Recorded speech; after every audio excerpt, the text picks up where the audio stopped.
ஓம் ஸ்ரீ குருப்பியோ நமக. நன்றாக குரு வாழ்க, குருவே துணை. பரபிரம்ம ருத்ரகாயத்ரி ஞானஸ்தலத்தின் நண்பர்களுக்கு வணக்கங்களும் வாழ்த்துக்களும் கூறி இந்த பதிவில் சிம்ம லக்னத்திற்கு நம்ம பார்க்க இருக்கிறது செவ்வாய் கிரகம் சனி கிரகம் ஒரு ரகசிய உடன்பாடு செஞ்சுக்குது. அதாவது நமக்கு 11ஆம் இடத்துல இருக்கிற செவ்வாயும் 7ஆம் இடத்துல இருக்கிற சனியும் குருவனுடைய ஒரே நட்சத்திர பாதத்தில் இருக்கிறதுங்கிறது அதற்குள்ளே ஒரு கனெக்டிவிட்டி, ஒரு தொடர்பினை ஏற்படுத்தி அதன் மூலமாக நமக்கு என்ன செய்துங்கிறது இந்த பதிவில் பார்க்குறோம். இதனுடைய டேட்டு நம்ம பிப்ரவரி 1லேருந்து 14 நாட்கள் அந்த ஒரே பாதசாரத்தில் இருக்கிறது. 2ஆம் பாதம் புனர்பூசம் 2ல் 11ல் செவ்வாய் வக்கரமாக போகிறாரு. 7ல் சனி பூரட்டாதி 2ல் இருக்கார். இது அம்சத்தில் ரிஷபத்தில் செவ்வாய் சனி சேர்க்கையாக அம்சத்தில் இருக்கும். இப்போ நமக்கு சிம்மத்துக்கு சனி ஒரு பகை கிரகம் அப்படிங்கிறது நம்ம மறுக்க முடியாது.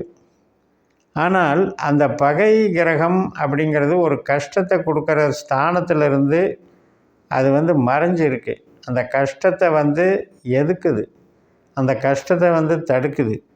அதனால் 7ஆம் வீட்டில் இருக்கிற சனி நமக்கு ஒரு பெரிய கஷ்டத்தை கொடுக்கறதுக்கு, பாதிப்பு கொடுக்கறதுக்கு ஒரு காரணம் இல்லை. ஆனால் 7ஆம் வீட்டில் இருக்கு இல்லையா, அந்த 7ஆம் வீட்டில் இருக்கும் பொழுது அந்த 7க்கு சாதகமான சில பலன்களை செய்யும். அந்த 7க்கு சாதகமான சில பலன்களை செய்யும் பொழுது குருவை போல செயல்படும். அப்போ நமக்கு நல்ல கிரகம்னு சொல்லக்கூடிய செவ்வாய் கிரகம் நமக்கு லாபஸ்தானத்தில் தான் இருக்குது, நல்ல ஸ்தானத்தில் தான் இருக்குது. அது வக்கரத்தில் இருக்குது, குருவனுடைய நட்சத்திரத்தில் இருக்கிறனால இந்த குருங்கிற நட்சத்திரம் இந்த 2 பேரை பார்க்க வைக்குது. அப்போ நல்ல ஸ்தானம்தான். 11ல் செவ்வாயும் 7ல் சனியும் நல்ல ஸ்தானத்தில் தான் பார்த்துக்கிறாங்க. ஆனால் 2 பேருக்கு ஆகாது. ஏன்னா ஒருத்தருக்கு ஒருத்தர் கேரக்டர் டிஃப்ரென்ஸ். செவ்வாய் எதை எடுத்தாலும் அதிரடியாக முடிக்கணும்னு பார்ப்பார்.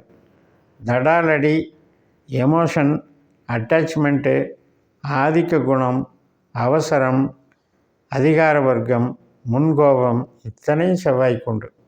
இந்த முரட்டு சுபாவத்தோட இந்த சனி கொஞ்சம் மந்த கிரகம், சோம்பலை தருகிற கிரகம், தாமதத்தை செய்கிற கிரகம், மெதுவாகத்தான் செய்வேன்னு செய்ய கிரகம்.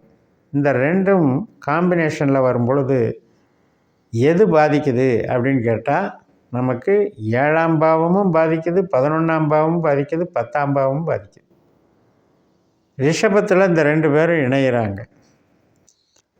இப்போ குருவனுடைய சாரத்தில் இவங்கெல்லாம் நல்ல கிரகம்தான், நல்ல கிரகத்தினுடைய சாரத்தில் இணைகிறாங்களே அப்படின்னு பார்த்தா கூட இந்த 2 பேரினுடைய எதிர்ப்பு தன்மையினால் இப்போ ஒரு கல்யாணத்துக்கு வரன் பார்க்குறது, ஒரு கஸ்டமர் சம்மந்தப்பட்ட டீல் பண்ணுறது, ஒரு கான்ட்ராக்டுக்கு எதிர்நோக்கிறது, நம்ம அன்றாடம் நம்ம என்னெல்லாம் செய்யலான்னு திட்டமிடுறோமோ அந்த செயல்பாடுகளில் எல்லாம் கொஞ்சம் சிக்கலை உண்டாக்குறது இந்த 2 பேரினுடைய வேலையாக இருக்குது. நமக்கு எதிர்பார்ப்போம், நல்லது தான் எதிர்பார்ப்போம். நம்ம இப்படி ரிசல்ட் வேணும்னு எதிர்பார்ப்போம். ஆனால் அந்த ரிசல்ட்டு கொடுக்கறதுக்கு இந்த 2 கிரகமும் மறுக்குது. அப்படின்னா நம்ம என்ன பண்ண முடியும்? சூழலை இப்படி உருவாக்குறாங்க செவ்வாயும் சனியும். அதுக்கு காரணம் என்ன அப்படின்னு கேட்டால் நம்ம நண்பர்களாகட்டும், உறவின் வகையிலாகட்டும், கணவன் மனைவி உறவாகட்டும், இதில் எல்லாத்துலேயும் நம்ம ஈடுபாடு பண்ணும் பொழுது நம்மளை டிஃப்ரெண்ட்டாக அடையாளம் காட்டிடுது இந்த 2 கிரகமும். அப்போ இந்த எதிர்மறை நோக்கங்கள், இந்த சனிக்கும் செவ்வாய்க்கும் எதிர்மறை கருத்து வேறுபாடுகளை தான் உருவாக்குறாங்க. இம்ப்ரெஷன் மாறிடும். நம்ம பேசுகிறது ஒரு பாயிண்டில் பேசுவோம், அவங்க புரிஞ்சுக்கிறது வேற ஒரு பாயிண்டில் புரிஞ்சுக்கிட்டு தேவையில்லாத ஒரு பகைமை தன்மையை வளர்த்து விட்ருவாங்க. அதாவது இப்போ இயற்கை சீற்றங்களே நடக்கிறதுக்கு மெயின் காரணம் இந்த 2 கிரகம்தான், செவ்வாய் சனி தான். அந்த இயற்கை சீற்றங்கள், ஒரு கோபாவேசம், ஒரு பிரச்சனை, ஒரு ஃபைட்டிங்ஸு, இதெல்லாம் கொடுக்கறது இந்த 2 கிரகம்தான். அப்போ அந்த வகையில் நமக்கு 7ஆம் இடம் 11ஆம் இடம் நல்ல ஸ்தானமாக இருந்தாலும் கூட அந்த உறவுகள் நம்ம ஈடுபடும்போது அந்த உறவுகள் நன்மையாகத்தான் நம்ம நினச்சி செயல்படுவோம். ஆனால் அதை ஒரு ஃப்ரிக்ஷன், நெருடல் உண்டு பண்ணுறது, ரசிக்காதபடி பண்ணுறது. நம்ம அதை நல்லா எஃபெக்டிவாக இருக்கணும்னு நினைப்போம். ஆனால் அதை எஃபெக்டிவ் இல்லாமல் ஆக்கிறது இந்த 2 கிரகங்கள். அந்த வகையில் நம்ம பார்த்துக்கணும். இப்போ நமக்கு 7ஆம் இடத்துல இருக்கிற சனி நமக்கு செவ்வாயினுடைய தொடர்புனால் கணவன் மனைவி உறவு சார்ந்த விஷயத்துலேயும், நம்ம வேலை பார்க்குற இடத்துல கஸ்டமர்கள் சார்ந்த விஷயத்துலேயும் சில தாமதங்களை பண்ணுவார். நம்ம செயல்பாட்டில் அவங்களுக்கு சில அதிருப்திகளை உண்டு பண்ணுவாருங்கிறத புரிஞ்சுக்கணும். அதே மாதிரி மூத்த சகோதரம், மூத்த சகோதரி, நண்பர்கள், இந்த வகையில் நாம் ஒன்று நினச்சி எதிர்பார்த்து நம்ம செயல்பட்டுக்கிட்டு இருப்போம். அதில் அவங்க அதிருப்தி பண்ணுவாங்க, அதிருப்தியாக ஃபீல் பண்ணுவாங்க. ஸோ இந்த விஷயங்களை மைல்டாக வேலை செய்யும். இது யாருக்கெல்லாம் எப்படி வேலை செய்யும் அப்படின்னா, நம்ம சிம்ம லக்னக்காரர்களுக்கு திசாபுத்தி ரீதிகளை பார்க்கும்போது இந்த சனி கிரகமோ செவ்வாய் கிரகமோ நம்மளுடைய திசையிலையோ புத்தியிலையோ அந்தரத்துலேயோ சூட்சுமத்திலேயோ நடக்கும்போது மட்டும்தான் இந்த எஃபெக்ட் வரும், மற்றவர்களுக்கு வராது. அப்போ இந்த புரிதல் உண்டாக்கணும் இல்லையா?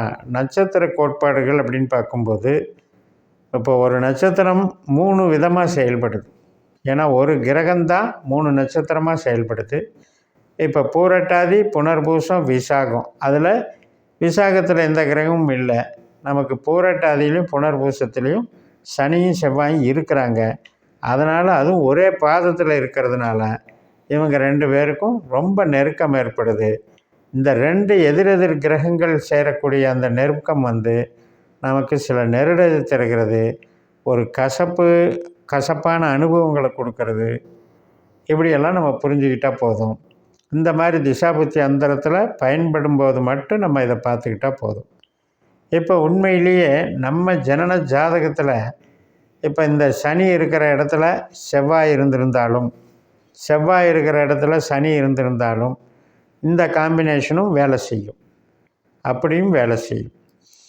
அப்போ நம்ம ஜனன ஜாதகத்தில் சாரங்கள் பார்க்கணும். கிரகங்கள் ஒரு கிரகம் என்ன சாரத்தில் இருக்குதுன்னு பார்க்குறோம் இல்லையா? அதில் சனி செவ்வாய் சார பரிவர்த்தனைகளோ அல்லது ஏதோ ஒரு கிரகம் சனி கிரகம் செவ்வாயினுடைய நட்சத்திரத்தில் இருந்தாலும் இந்த தன்மைகளெல்லாம் வேலை செய்யும். அப்போ நம்ம அடிப்படையில் 12 பாவங்களுக்கு உள்ளே இருக்கிற அந்த நட்சத்திர சர்க்கியூட்டில் அந்த நட்சத்திர தன்மைகளை புரிஞ்சுக்கிட்டோம் அப்படின்னா அருமையாக நமக்கு ரிசல்ட்டு தெரிய வரும். அந்த ஒரு பாவத்தன்மைகளை புரிஞ்சுக்கிட்டு நம்மளை நாமே பக்குவப்படுத்திக்கிறதுக்கு தான் இந்த ஜோதிடம் உதவுது. இப்போ ஒரு அப்ரோச் நம்ம ஈஸியாக பண்ணலாம். இப்போ கணவன் மனைவி மட்டும் இல்லை, இப்போ ஒரு பெண் பார்க்குற வரன் பார்க்குற நிகழ்ச்சி கூட நம்ம இப்போ இந்த டைமில் அரேஞ்ச் பண்ணலாம். ஆனால் சில இடங்களில் பார்த்துருக்கலாம், நம்ம எதேச்சியாக பேச போவாங்க, ஒன்றும் முன்ன பின்ன தெரியாதவங்க பழகி அறிமுகமாகி திடீர்னு சண்டை வந்துடும். அப்போ இதுக்கெல்லாம் காரணம் இந்த கிரகத்தினுடைய பாவத்தினுடைய செயல்பாடுகள். அந்த பாவம் சார்ந்து 2 கிரகங்கள் செய்யக்கூடிய தொடர்புனால் வரக்கூடிய செயல்பாடுகள்ங்கிறத புரிஞ்சுக்கிறதுக்கு தான் இந்த பதிவுன்னு சொல்லி நிறைவு செய்கிறேன். இந்த சேனலை சப்ஸ்கிரைப் பண்ணி ஷேர் பண்ணுங்கள். உங்கள் தனிப்பட்ட ஜாதக பலாபலன்களை என்னுடைய வாட்ஸ்அப் நம்பரில் தொடர்பு கொண்டு பலன் பெறுங்கள். உங்களிடமிருந்து விடைபெறுகிறேன். உங்கள் JMS. நன்றி, வணக்கம்.